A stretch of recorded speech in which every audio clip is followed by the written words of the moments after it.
السلام علیکم، میں ہوں شاہزیب خانزادہ۔ پاکستان کی ثالثی میں امریکہ اور ایران کے درمیان جنگ کے مستقل خاتمے کی مفاہمتی یادداشت یعنی اسلام آباد میمورنڈم آف انڈرسٹینڈنگ پر دستخط ہو گئے ہیں، جس کے بعد یہ معاہدہ باضابطہ طور پر نافذ ہو گیا ہے۔ کل فرانس میں G7 اجلاس کے بعد صدر ٹرمپ نے فرانس کے مشہور پیلس آف ورسائے میں فرانسیسی صدر میکرون کے ساتھ ڈنر کے دوران اس اہم دستاویز پر باضابطہ طور پر دستخط کر دیے، جس کے بعد اس معاہدے کی ڈیجیٹل کاپی ایران کے صدر مسعود پزشکیان کے پاس تہران بھیجی گئی، جہاں مسعود پزشکیان نے بھی اس 14 نکاتی معاہدے پر باضابطہ طور پر دستخط کر دی اور پھر یہ معاہدہ مذاکرات میں ثالث کا کردار ادا کرنے والے ملک یعنی پاکستان کے وزیر اعظم شہباز شریف کے پاس اسلام آباد پہنچایا گیا، جہاں وزیر اعظم شہباز شریف نے بطور ثالث اس معاہدے پر دستخط کر کے اس کے باضابطہ نفاذ کا اعلان کر دیا۔ یعنی اب یہ بات اس معاہدے کے ساتھ ساتھ تاریخ کا حصہ بن گئی ہے کہ ایران اور امریکہ کے درمیان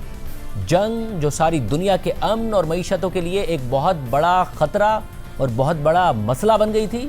وہ جنگ ختم کرنے میں سب سے بڑا کردار پاکستان نے ادا کیا ہے، اور دونوں مخالف فریقوں نے پاکستان کے کردار کو سراہتے ہوئے تسلیم کیا ہے اور شکریہ ادا کیا ہے۔ اہم بات یہ ہے کہ کل فرانس میں G7 اجلاس کے اختتام پر صدر ٹرمپ نے پریس کانفرنس کے دوران کہا تھا کہ وہ جلد ہی ایران کے ساتھ معاہدے پر دستخط کر دیں گے، اور پھر رات کو فرانس کے صدر میکرون کے ساتھ ڈنر کے دوران ہی صدر ٹرمپ نے اس معاہدے پر باضابطہ طور پر دستخط کر دیے،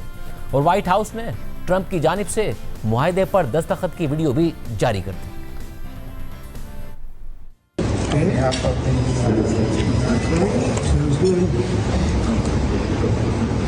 This was not easy,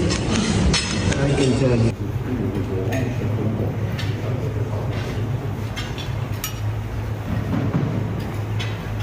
This is historical.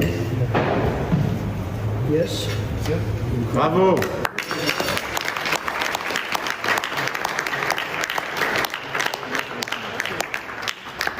We'll keep the pen with it. Yeah. We'll keep the other pen. We can keep the other side. Good job. Thank you, everybody. Great job. Bravo! صدر Trump نے ایران کے ساتھ جنگ کے خاتمے کا یہ معاہدہ فرانس کے مشہور پیلس آف ورسائے میں فرانسیسی صدر میکرون کے ساتھ ڈنر کے دوران کیا۔ واضح رہے کہ یہ وہی مقام ہے جہاں پر 28 جون 1919 کو جرمنی نے پہلی جنگ عظیم کے خاتمے کے معاہدے ٹریٹی آف ورسائے پر دستخط کیے تھے۔ ایسے میں کل پھر ٹرمپ کی جانب سے دستخط کے بعد ایرانی صدر مسعود پزشکیان نے بھی اس معاہدے پر دستخط کر دیے، اور ایرانی صدر کی جانب سے معاہدے پر دستخط کی تصاویر بھی سامنے آئیں، اور پھر وزیر اعظم شہباز شریف نے بھی بطور ثالث اس معاہدے پر دستخط کر دیے، اور وزیر اعظم ہاؤس کی جانب سے وزیر اعظم شہباز شریف کی معاہدے پر دستخط کرنے کی ویڈیو بھی جاری کی گئی۔ اس سے پہلے وزیر اعظم شہباز شریف نے ایکس پر معاہدے پر دستخط ہونے کا اعلان کرتے ہوئے لکھا کہ میں یہ اعلان کرتے ہوئے اعزاز محسوس کر رہا ہوں کہ آج امریکہ اور ایران کے درمیان تاریخی اسلام آباد memorandum of understanding per electronic طور پر دستخط ہو گئے ہیں۔ اس یادداشت پر دونوں ممالک کے صدور نے دستخط کر دیے ہیں، اور بطور ثالث میں نے بھی اس کی توثیق کر دی ہے۔ اس معاہدے سے دونوں حکومتوں کی جانب سے اعلیٰ ترین سطح پر دستخط کرنا اس بات کی علامت ہے کہ دونوں فریق تنازع کے سفارتی حل کے لیے پرعزم ہیں۔ دستخط کے بعد اسلام آباد میمورنڈم آف انڈرسٹینڈنگ فوری طور پر نافذ العمل ہو جائے گا، اور پہلے قدم کے طور پر ایران فوراً اسٹریٹ آف ہرمز کو دوبارہ کھول دے گا، اور امریکہ فوراً بحری ناکہ بندی ختم کر دے گا۔ اس کے بعد وزیر اعظم شہباز شریف نے امریکی صدر ٹرمپ سمیت دیگر امریکی قیادت اور ایرانی صدر مسعود پزشکیان سمیت ایرانی قیادت کا شکریہ ادا کرنے کے بعد مزید لکھا کہ میں خصوصی طور پر ریاست قطر کی قیادت کی مخلصانہ کوششوں اور تعمیری کردار کو سراہتا ہوں جس نے اس مرحلے تک پہنچنے میں مدد دی۔ اسی طرح سعودی عرب، ترکی اور مصر کی قیادت کو بھی ان کے اہم کردار اور قیمتی خدمات پر خراج تحسین پیش کرتا ہوں۔ شہباز شریف نے مزید لکھا کہ میں فیلڈ مارشل سید عاصم منیر کا بھی خصوصی ذکر کرنا چاہوں گا، جن کی انتھک کوششیں، بے لوث لگن اور کلیدی کردار اس اہم پیش رفت کو ممکن بنانے اور خطے میں امن و استحکام کو آگے بڑھانے میں فیصلہ کن ثابت ہوئے۔ میں دعا کرتا ہوں کہ یہ مفاہمتی یادداشت باہمی افہام و تفہیم، احترام اور مشترکہ خوشحالی کی ایک دیرپا بنیاد ثابت ہو۔ جبکہ معاہدے پر دستخط ہونے کے بعد ایران کی وزارت خارجہ کے ترجمان اسماعیل بقائی نے ایرانی میڈیا سے بات کرتے ہوئے کہا کہ امریکہ اور ایران کے درمیان مفاہمتی یادداشت پر اب دونوں ممالک کے صدور نے باضابطہ طور پر دستخط کر دیے ہیں، اور معاہدے کے متن کو حتمی شکل دے دی گئی ہے، اور معاہدہ سرکاری طور پر نافذ العمل ہے۔ اسماعیل بقائی نے مزید کہا کہ امریکہ اور ایران کے درمیان مفاہمتی یادداشت پر